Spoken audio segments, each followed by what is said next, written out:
Selamat bertemu kembali di pertemuan kita kali ini di mata kuliah kecerdasan buatan. Hari ini saya mau membahas mengenai algoritma pencarian blind. Ada dua pokok bahasan yang akan kita pahami hari ini. Yang pertama terkait BFS atau Breadth First Search, dan yang kedua adalah Deep First Search, ya. Pencarian dengan kedalaman pertama, yang ini, ya, kemudian yang breadth ini melebar, ya, seperti itu. Oke. Eh, Diharapkan di pertemuan hari ini kita semua bisa memahami yang pertama betapa pentingnya atau betapa perlunya algoritma pencarian itu, terutama berkaitan dengan kecerdasan buatan.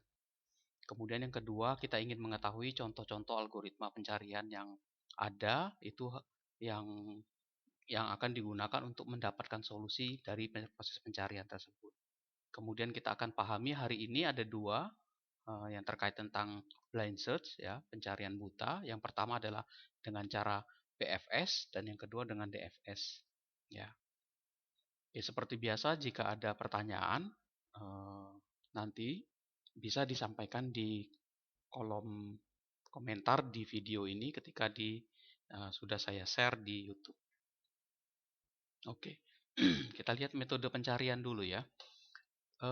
Metode pencarian di dalam sistem kecerdasan buatan bisa dijadikan sebagai salah satu alat ukur untuk menguji kesuksesan pencarian. Jadi bisa dipakai untuk mengecek keberhasilan sistem cerdas. Kenapa? Karena ketika kita membuat sebuah sistem aplikasi yang berbasis kinerja kecerdasan buatan, itu ada atau terkadang ada proses-proses pencarian yang eh, membutuhkan sebuah algoritma atau metode, ya, di dalam proses proses mendapatkan atau menuju goals yang ada tadi. Nah, salah satu metode pencarian yang ada itu ada beberapa teknik. Di dalam slide ini ada dua. Yang pertama blind search, ya, informasinya tidak tersedia dengan lengkap. Kemudian yang kedua adalah heuristic search, ya, informasi yang tersedia dengan lengkap. Nah, dari masing-masing jenis tadi ada macam-macam metode di dalamnya. Ada DFS, ada BFS, ada UCS, ada DLS, ya, ada iteratif. Kemudian di heuristic juga begitu, ada hill climbing, ada least cost, dan best first search, ya. Nah, nanti dari beberapa jenis metode dan kelompok ini nanti akan kita bahas di slide ini. Fokusnya adalah pada dua, BFS dan DFS. Nanti di pertemuan berikutnya, di video-video berikutnya nanti akan saya sampaikan tentang beberapa metode yang akan kita pelajari di pertemuan-pertemuan selanjutnya. Nah, algoritma pencarian ini atau metode pencarian ini dapat dikategorikan atau dapat kita bilang atau kita katakan sebagai algoritma yang digunakan untuk mencari kemungkinan untuk mendapatkan solusi pemecahan masalah. Ya, jadi ketika kita bekerja dengan, tadi saya sampaikan di awal, ketika kita sering bekerja dengan atau sering mengerjakan membuat penelitian terkait tentang AI, kecerdasan buatan, metode metode pencarian ini sering disinggung di dalam penelitian itu, atau malahan sering digunakan di dalam penelitian tersebut. Oke, nah kita akan bahas yang berikutnya adalah tentang pencarian buta atau blind search. Yang pertama BFS, ya. Jadi pencarian BFS ini atau pencarian melebar pertama itu segala sesuatunya lebih gampang. Masalah itu digambarkan dalam bentuk graf, ya, dalam bentuk node dan node itu titik, ya, node. Kemudian ada leftnya, garis-garis arah ininya, ya. Jadi arahnya ada kemana seperti itu. Nah, yang dikatakan proses BFS itu adalah sebenarnya dia mencari dari titik startnya ada di mana, terus mencapai ke goalsnya yang apa yang diinginkan. Jadi proses pencarian itu dikatakan melebar. Kenapa? Karena dia akan melebar, ya, dari sisi kiri ke sisi kanan. Ya, nanti kita lihat penjelasannya seperti itu. Jadi yang dikatakan proses pencarian itu adalah bagaimana cara kita mendapatkan tujuan atau mencapai tujuan, ya, dengan cara apa. Nah, kemudian hasilnya seperti apa prosesnya nanti di dalam itu. Bisa kita gambarkan seperti ini, ya. Jadi proses melebar pertama ini atau BFS ini, semua node itu yang lingkaran ini ya, pada level n. Nah, ini kita harus lihat bahwa di sini di bagian ini ada node namanya. Nah, kalau kita lihat di sini ya, kalau kita lihat di graf yang ini, kita lihat yang ini S ini, node ini levelnya 0, level berarti. Sedangkan yang A sama B itu kita sebut sebagai level 2, level 1. Sedangkan yang ini kita bilang sebagai level 2. Dan ini adalah level 3. Kenapa bisa kita sebut level 0? Kenapa? Karena ketika kita mau mencapai node S ini, kita tidak butuh langkah atau menuju sebuah node yang lain, cukup langsung menuju ke titik ini, maka 0 dia mulainya. Sedangkan kalau kita mau menuju ke A atau B, maka kita butuh satu left ini. Jadi kalau kita mau menuju C atau D atau E atau F, maka kita butuh 1, 2. Dari atas ya, dari node ini ke sini 2. Begitu juga dari ke D, 1, 2. 1, 2, 1, 2. Begitu juga untuk ke H, dia level 3. 1, 2, 3 di sini. Ya, nah, dari masing-masing level ini semua node pada level ke N, artinya semua node pada level 0, 1, 2, atau 3 akan dikunjungi terlebih dahulu sebelum mengunjungi node-node pada level N plus 1. Jadi, ketika kita mau menuju ketika kita mau menuju level berikutnya, itu tidak boleh sebelum kita menghabiskan semua node pada level yang sama. Intinya gitu.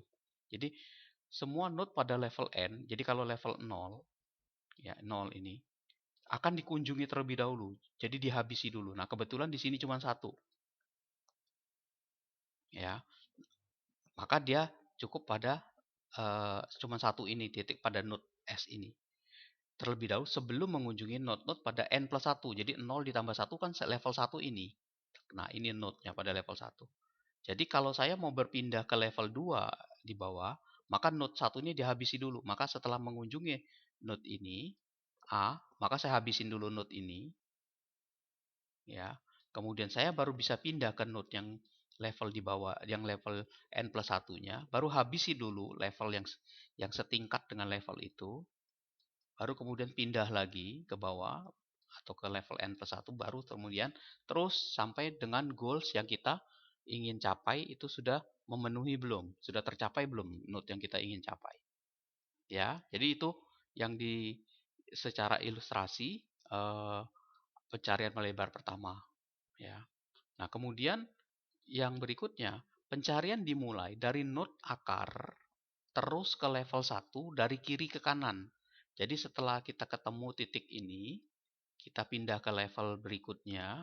Jadi setelah habis ya di level ini, nah mulailah dari kiri ke kanan. Jadi mulailah terus ke level 1 dari kiri ke kanan. Kemudian berpindah ke level berikutnya dari kiri ke kanan lagi. Seperti itu. Sampai nanti posisi terakhir goals yang ingin kita capai, misalkan G dalam contoh ini, graf yang kita inginkan adalah G, ya, node-nya yang ingin kita capai. Oke. Nah, ini ada algoritmanya, ya, algoritmanya. Ya, prosesnya ini seperti ini.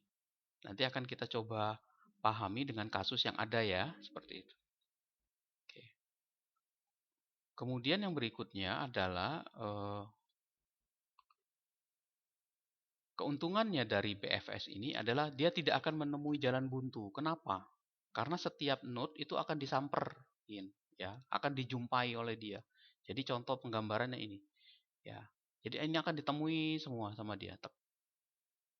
Ya, habis di level node yang ini, terus pindah ke level berikutnya, pindah ke level berikutnya. Ya. Nah, jadi keuntungannya itu. Jadi nggak bakalan menemukan jalan buntu. Jika ada satu solusi, maka BFS akan menemukannya. Jadi kalau ada satu solusi, dia pasti nemu. Jadi ibaratnya saya kehilangan barang di sebuah tempat, atau di sebuah lokasi, pasti ketemu misalkan. Karena apa? Karena dicari semua dari semua titik lokasi yang ada itu ditemukan semua. Ada nggak di sini? Ada nggak di sini? Ada nggak di sini? Ternyata ketemu di situ. Jadi kalau dia ada satu solusi, maka BFS akan menemukannya. Tapi jika ada lebih dari satu solusi, maka solusi minimum yang ditemukan. Jadi ketika ada dua titik, ya, maka solusi yang minimum lah yang diambil. Minimum itu bisa minimum length-nya, jaraknya, bisa minimum waktu, bisa minimum juga nilai yang akan dihasilkannya seperti apa. Nah, kelemahannya apa, Pak? Kelemahannya adalah dia butuh memori yang cukup banyak karena menyimpan semua node. Kenapa? Karena semua node disamperin semua tadi, ditemukan semua. Jadi jadi kalau kalau ketemunya ada di posisi terakhir, maka waktu yang dibutuhkan akan lama. Tapi kalau ditemukan di lokasi pertama kan lebih cepat di situ. Jadi itu kenapa dikatakan salah satu kekurangannya ada di situ. Nah, selain memori yang banyak, ya, memori yang banyak karena dia menyimpan dikunjungi satu-satu, simpan ketemu ini simpan, ketemu ini simpan seperti itu. Maka akan membutuhkan waktu lama karena menguji setiap level tadi, tahapan itu. Ya, jadi kalau node-nya itu atau grafnya ini tadi terdiri dari berapa level, maka semua level akan dikunjungi dan waktu dan media untuk menyimpannya akan lebih besar. Ya.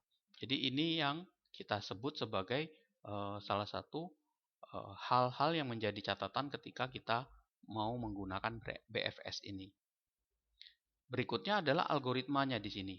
Ya, algoritmanya.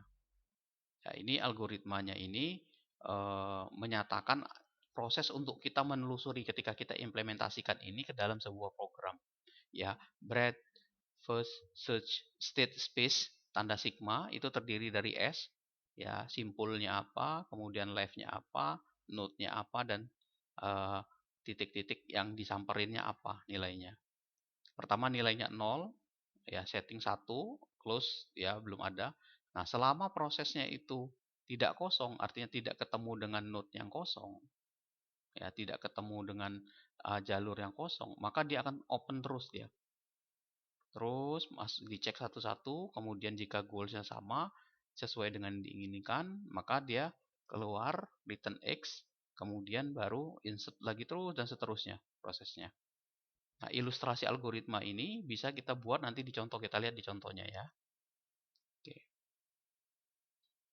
Nah, ini contohnya ya. Contoh ilustrasinya gini. Jadi ketika sebentar saya cek dulu di sini. Oke. Oke, ini contoh ya. Nah, misalkan kita punya sebuah masalah yang didefinisikan dalam bentuk graf seperti ini. Ada A, B, C, D, E, F, G, H, I, J, K, L, M, N, O, P, Q, R, S, T, U. Ya. Dan kita ingin mencapai goals-nya itu, goals yang kita inginkan itu adalah di titik U ini, goals-nya. Nah, kalau kita melakukan tracing dengan BFS, menggunakan algoritma BFS, jadi penerjemahan dari algoritma ini, ya, open dan close itu, dia akan titik ini open dulu, terbuka ini, tek A. Kemudian close, pada titik ini, close-nya titik yang disamperinnya kosong dulu. Nah, kemudian kita mulai menelusuri ke B, tek menuju ke node B. Ya, nah, yang kita buka karena dia BFS itu satu level, B, C, dan D. Ingat ya, ini satu level dia BFS. Seperti itu. Ya, A, B, C, D satu level. Dari kiri ke kanan. Nah, maka yang di close kalau kita sudah pindah ke level yang ini kan level 0 ya, ini level 1. Jadi kalau kita karena kita sudah pindah ke level 1, maka A-nya ini hilang ini. Jadi close masuknya. Ya. Nah, kemudian kita mau sudah open tadi BCD ini. Kita pindah ke level berikutnya. N plus 1 E. E berarti karena di dalam antriannya itu adalah eh, apa? Dalam antriannya ini tadi yang kita sudah keluarkan adalah nilai A, maka kosong antrian itu, maka yang kita ambil, kita panggil adalah yang berikutnya untuk mengisi antrian open ini adalah EF, GH. EF, G, dan H.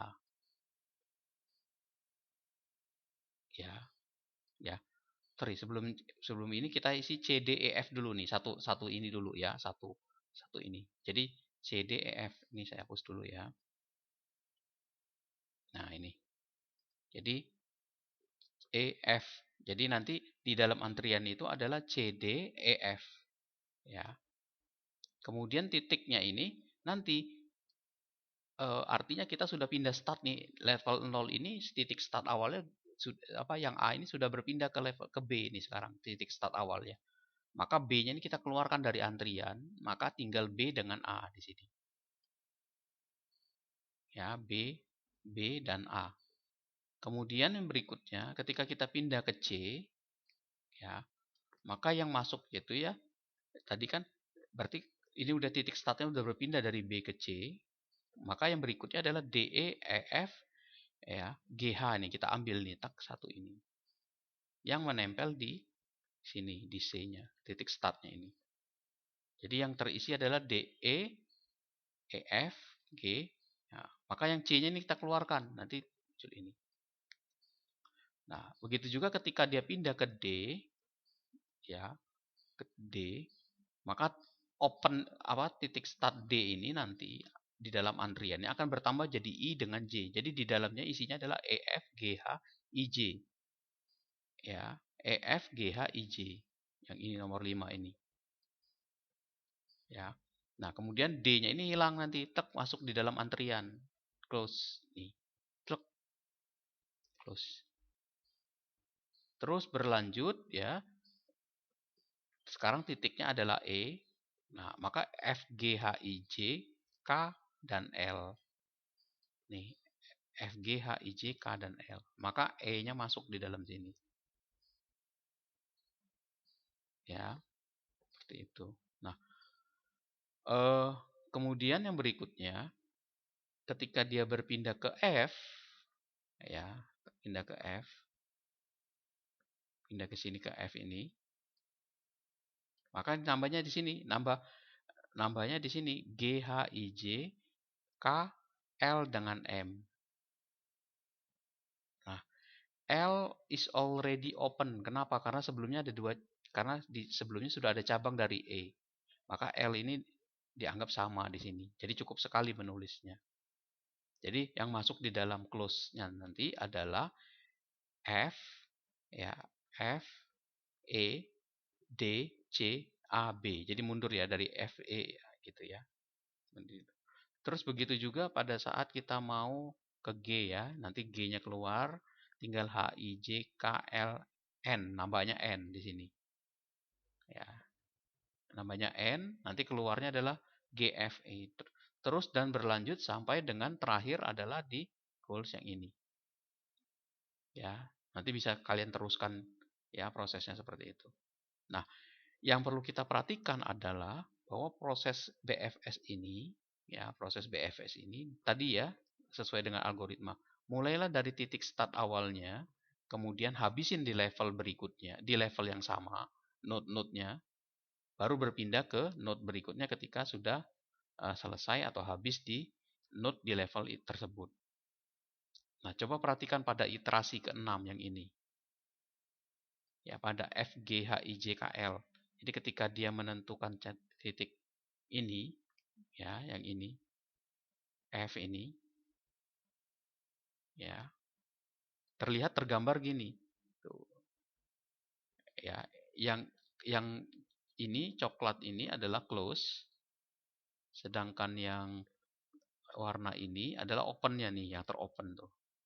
Tuh, ini satu level dihabisin. Gitu ya, yang menempel ke E. Ya, jadi ketika E-nya habis nih, pindah mau mulai ke titik F, berpindah ke F. Ya, ke penggambarannya gitu. Oke.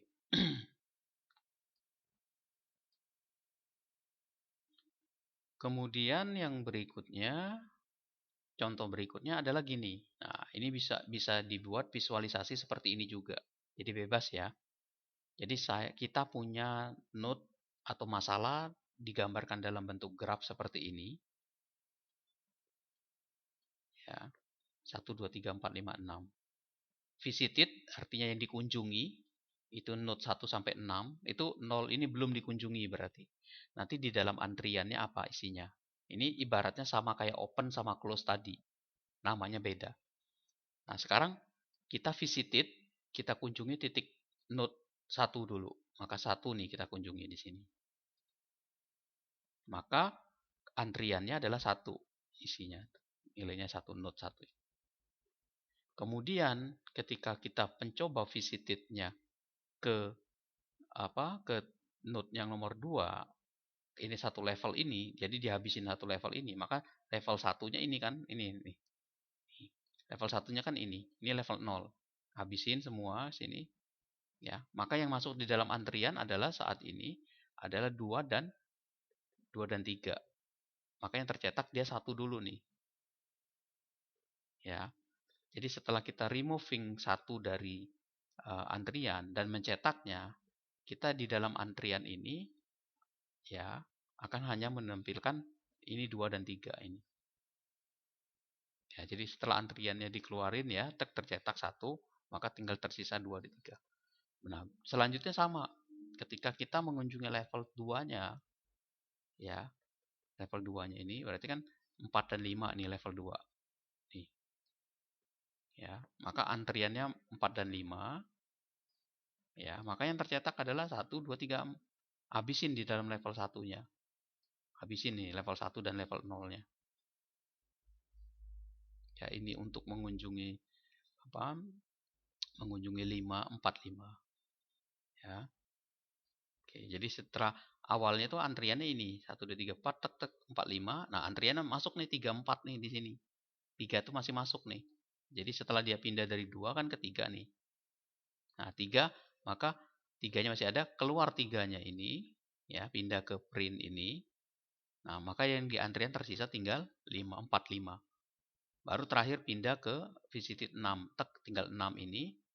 Ya, nah, titik startnya pindah ke 4.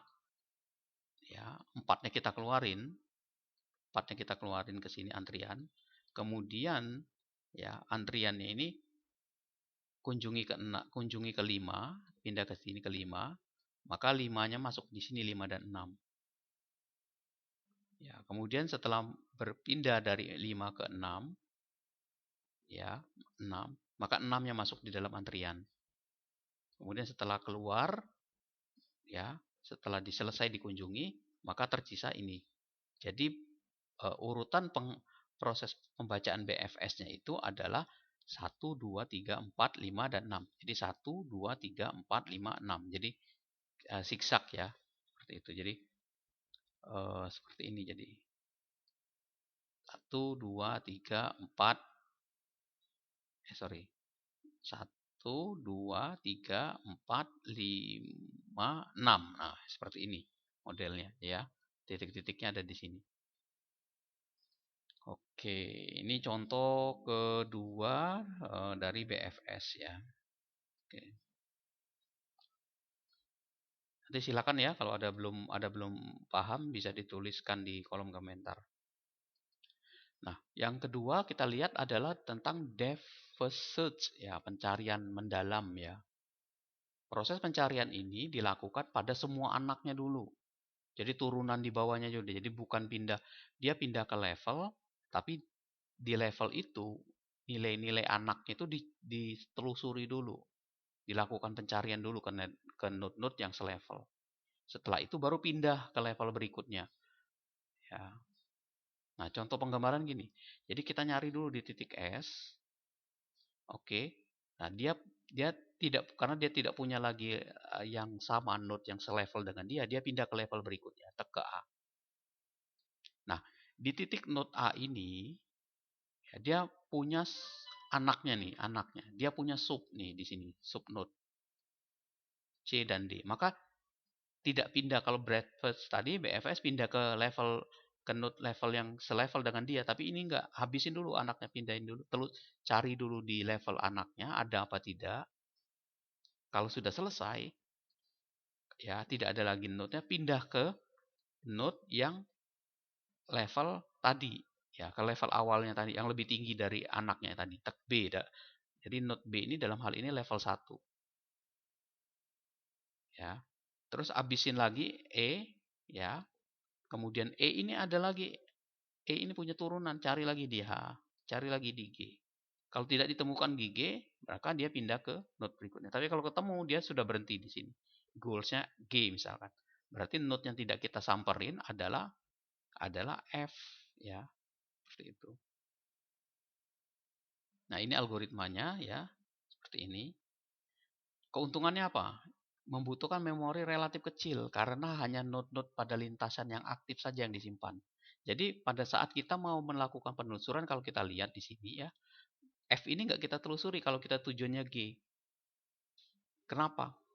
Siapa tahu sudah ketemu di G ini. Artinya F ini ada yang kita abaikan. Jadi kita butuh memori yang nggak terlalu besar, ya. Kemudian secara kebetulan menemukan solusi tanpa harus menguji lebih banyak lagi. Jadi kita nggak usah mencari lagi. Misalkan katakan lagi nih, pada saat kita mencari ini, kita ketemu di D, ya sudah berhenti di sini. Ya, di anaknya ini nggak perlu lagi mencari di level atasnya. Nggak perlu, berarti sisi yang ini tidak dikerjakan. Jadi cukup 1, 2, 3 pencariannya. 1, 2, 3, dan 4 ketemu. Nah, kelemahannya mungkin tidak ditemukannya tujuan yang diharapkan. Hanya mendapat satu solusi pada setiap pencarian. Jadi bisa jadi tidak ditemukan karena bisa jadi ada yang tidak tertelusuri, ya, seperti itu. Oke. Ini ya tentang BFS. Ya, tentang DFS div, ya. Jadi dia lebih mendalam. Yang dikatakan mendalam itu sebenarnya dia turun ke bawah ini, proses div itu. Turun ke bawah, habisin dulu, baru pindah ke atasnya. Ya. Oke. Contohnya misalkan ini. Contohnya. Sama seperti tadi, kita punya masalah dalam bentuk graf seperti ini. Ya. Punya masalah dalam bentuk graf seperti ini. Ini ya, A, B, C, D, E sampai U. Jadi kalau kita tracing A, kayak tadi ya, open A, pakai DFS, close ini, nilainya 0. Kemudian pada saat kita baca satu level B, C, D, ya, close A-nya ini, ya, masuk nih dalam trian.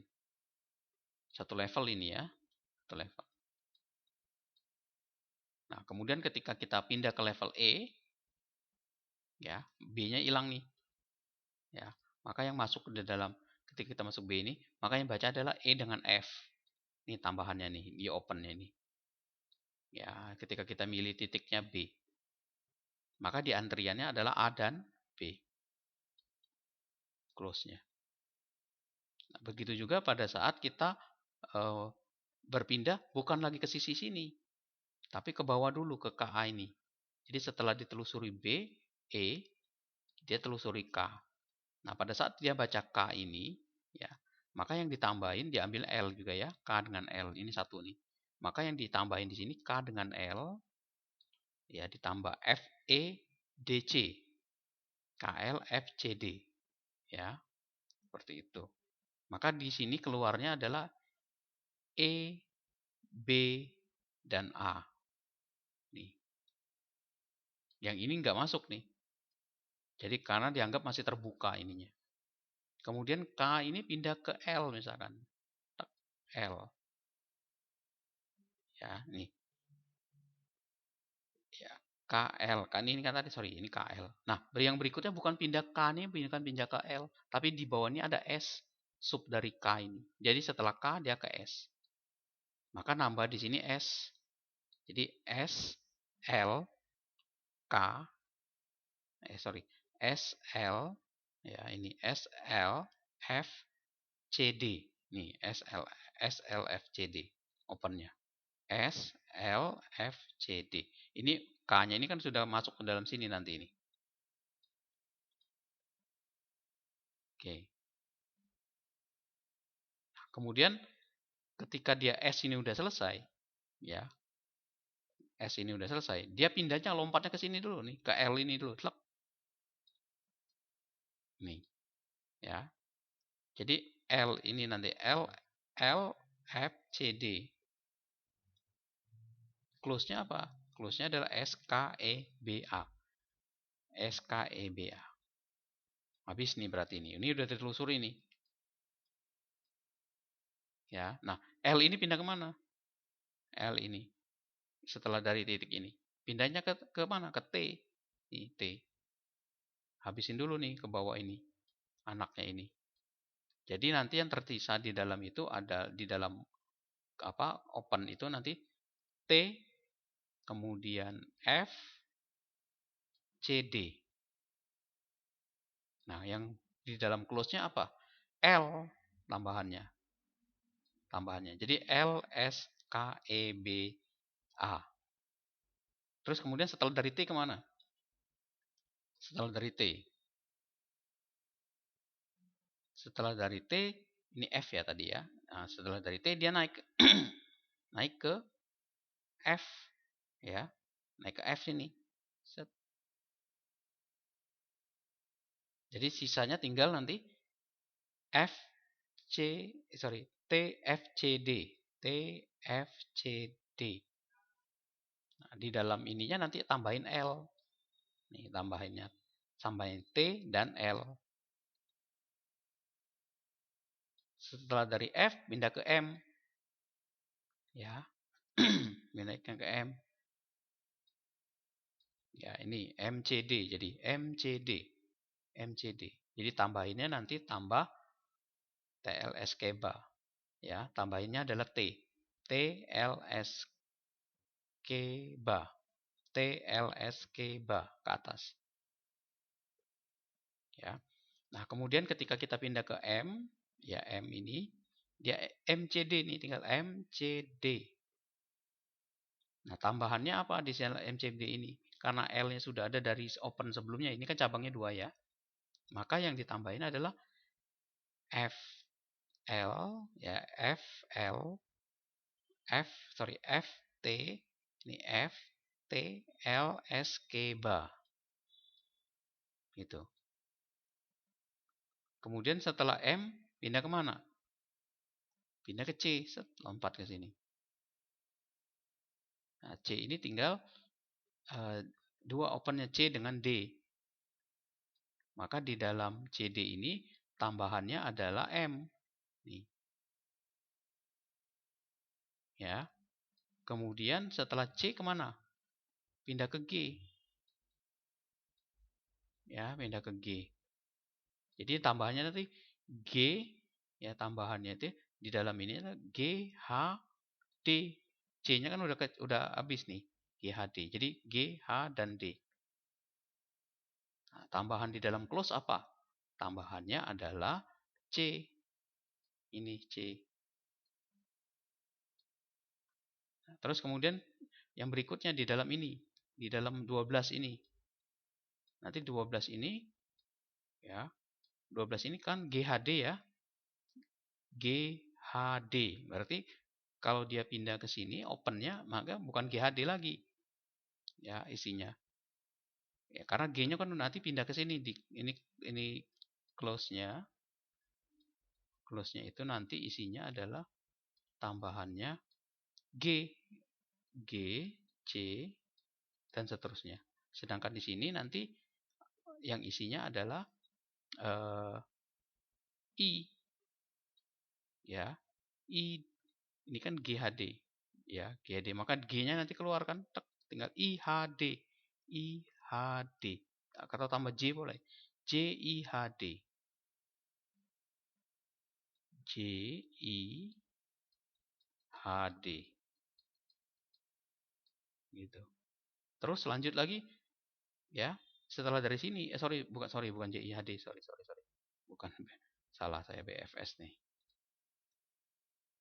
Jadi setelah dia dari GHI ini, H ini ya, jangan ke bawah N. Nah, tambahannya adalah N, sorry, saya salah. Di sini N ya. NHD. Sorry, ini enggak ada nih, saya hapus dulu. Tuh, saya salah tadi. Nih. Jadi kita tambahin lagi NHD. HD. Ya, NHD.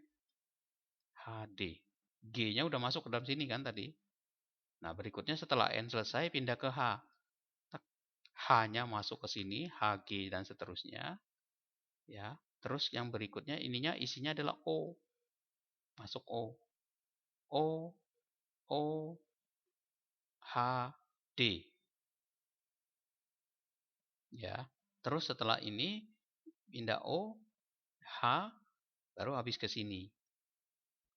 Nah, paste pindahin ke sini. Nah, setelah misalkan kita target ketemunya adalah U, maka selesai sampai sini.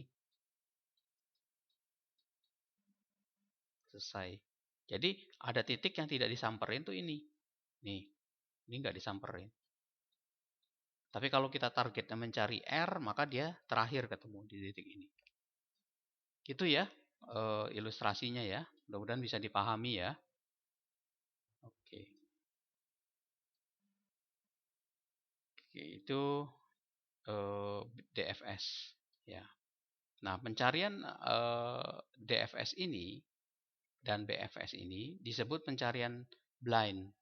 Artinya adalah metode ini tidak memiliki pengetahuan tentang masalah sama sekali selain ruang masalah. Jadi tidak ada pengetahuan ya dari masalah itu. Metode BFS itu disebut juga brute force search ya, atau weak method. Kenapa? Karena selain tidak ada informasi sama sekali di awal, dia coba-coba telusuri satu-satu. Ya, metode yang agak lemah di sini. Kemudian dapat berharap kita dengan metode ini tidak dapat berharap terlalu banyak, tetapi metode ini memberikan worst case skenario kasus yang terburuk ya untuk proses berikutnya. Jadi kenapa? Karena ditelusuri semua satu-satu. Jadi prosesnya selain agak lama dan membutuhkan waktu, juga tadi ya tidak ada informasi yang ada untuk mendukung pencarian di dalam metode ini. Tapi dia punya kelebihan. Kelebihannya apa? Memorinya kecil tadi dikatakan. Jadi hanya node-node tertentu saja yang disamperin, yang aktif yang disimpan. Kebetulan metode DFS ini kita nggak perlu menguji terlalu banyak semua keadaan yang ada di situ. Cukup hanya beberapa bagian saja. Kelemahannya mungkin tidak ditemukan tujuan yang diharapkan, bisa jadi hanya ada. Jadi ketika tidak ditemukan tujuan, pada misalkan gini, kita udah mencari ternyata tidak ada tujuannya di sini. Artinya semua sudah ditelusuri, sudah banyak waktu yang digunakan, sudah banyak resource yang digunakan, memori, tapi ternyata tidak ada. Nah, ini mungkin tidak ditemukan tujuan yang diharapkan. Hanya ada satu solusi untuk setiap pencarian. Ya. Oke. Nah, ini ada latihan. Ya, nanti silakan dengan cara BFS dan DFS ditelusuri kayak gini ya, dibikin. Nah, ini nih tracing kayak gini, ya. Tracing kayak gini dibuat BFS dan DFS. Oke, ya. Jadi silakan nanti dicoba dikerjakan, kemudian nanti kalau misalkan bisa, kalau ada pertanyaan disampaikan di kolom komentar. Nah, saya mau menunjukkan satu lagi, ada ada ada link yang bisa digunakan untuk kita mencoba ini ya. Silakan dibuka, misalkan Google-nya, ketik Visual Go namanya ini. Visual Go. Visual Go. Visualisasi data structure and algorithm true. Ya, bla bla bla. Itu bisa digunakan sebagai visualisasinya. Nanti saya coba buka ya. Ntar saya cek dulu internetnya. Oke.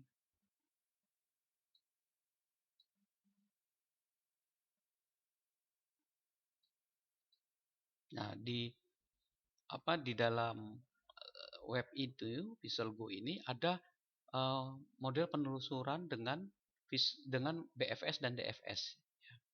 Oke, ini silakan dibuka, ini save ya. Nanti tampilannya kayak gini ya. Di sini ada macam-macam. Kalau ragu bahasanya pakai bahasa Indonesia aja di sini. ID. Oke, nanti dia muncul. Nah, di sini kalau mau belajar algoritma dan struktur data bisa di sini sebenarnya ilustrasinya. Tapi kita mau ambil yang BFS. Nih, yang ini, penjelajahan graf.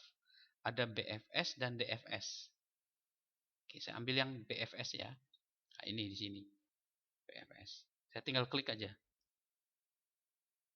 Oke, ini ada keterangan, ya, ada keterangan.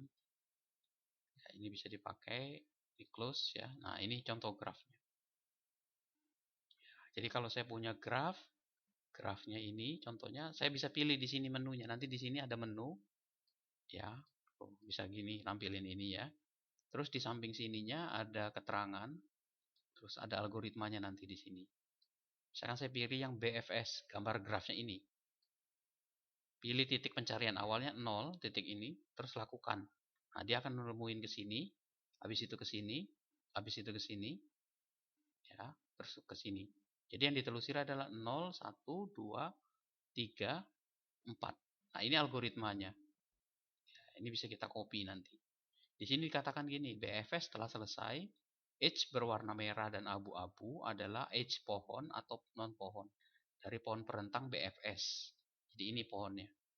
Ya, graf ya, seperti ini. Jadi bisa dilihat keterangannya. Mau di hidden bisa. Oke. Nah, kalau kita pakai cara depth first sama ya, tinggal dipilih, klik, muncul di sini titik pencarian, kita lakukan pencarian dari titik ini langsung, dia pindah ke sini, terus dia selesaikan ke sini, habisin dulu ini, ya, terus balik ke sini. Ya. Jadi kan ke sini, habisin dulu di sini, baru pindah balik lagi, baru habisin yang ini. Oke.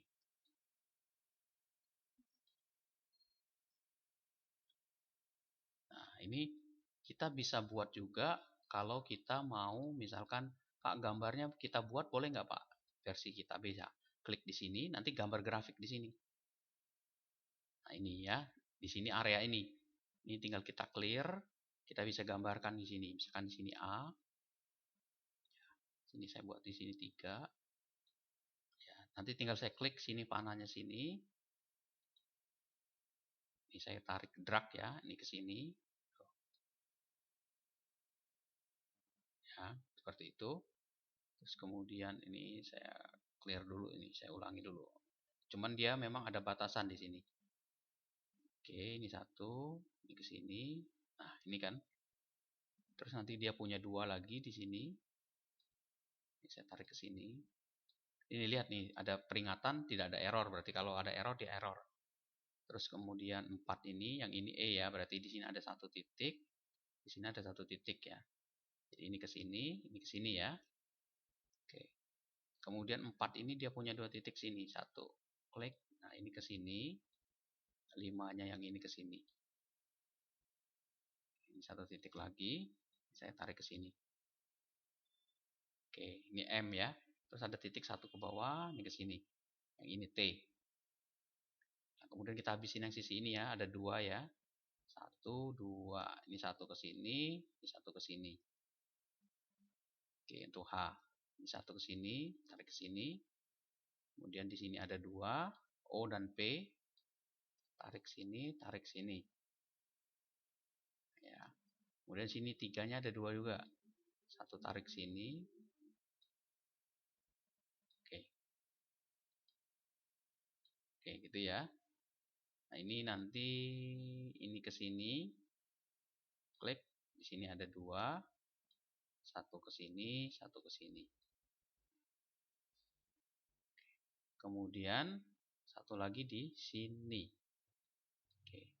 A, B, C, D, E, F, G, H, I, J, K, L, M, N, O, P, Q, R, S, T, U. Wah, benar ya, sini ya. Nah, oke. Kemudian kita dan nah, dia pindah ke sini. Ya, pindah ke layar tadi. Kalau kita lakukan penelusuran secara breadth, tinggal kita klik, kita mulai mau titik mana, mau startnya 0. Oke, lakukan. Ini mulai ke sini.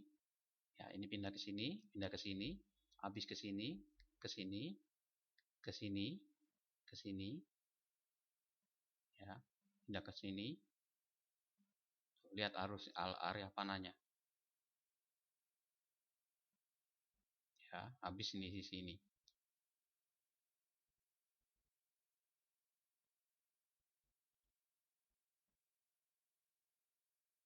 Oke. Nah, ini enggak ya. Ya, kenapa goals tadi? Karena saya 18-nya saya letakkan di sini sih. Ya, harusnya goalsnya kan tidak di sini nih ininya. Nah, kalau kita pakai misalkan yang depth, kita lakukan.